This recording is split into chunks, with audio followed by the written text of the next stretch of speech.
The word jihad is mentioned in the Quran about 41 times. The words mercy, peace, and compassion are mentioned about 355 times. Yes, come in.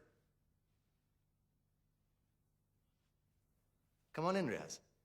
Sit down, please. Contrary to popular belief in most Western cultures, Islam is a religion that preaches peace and tolerance.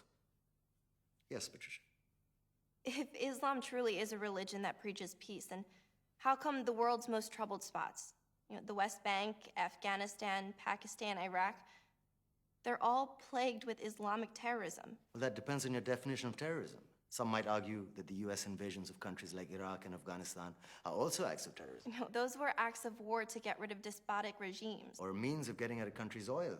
Conspiracy theories. Well, May I? Yes, please. Go ahead, Riaz.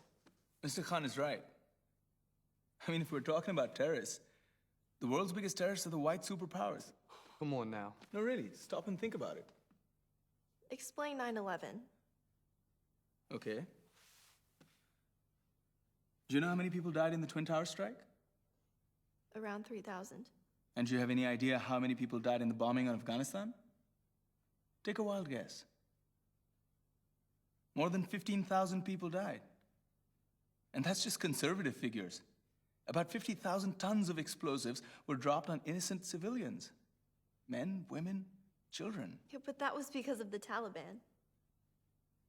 Now that you brought it up, did you know that the Taliban was a creation of the CIA to fight the Russians? Whatever. They were still harboring terrorists.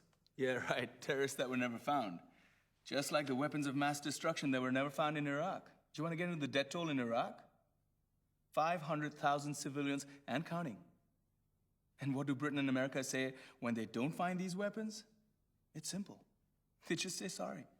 And still refuse to relinquish control of these countries. What are you trying to say? What I'm trying to say is that just because you're American, wear a fancy suit, and call yourself the president, doesn't make you any less of a terrorist. I'm saying that if you don't stop meddling in other people's countries, you will face a backlash. If Muslims like you feel that way, then why don't you get out of our country? We will. As soon as you promise to leave ours.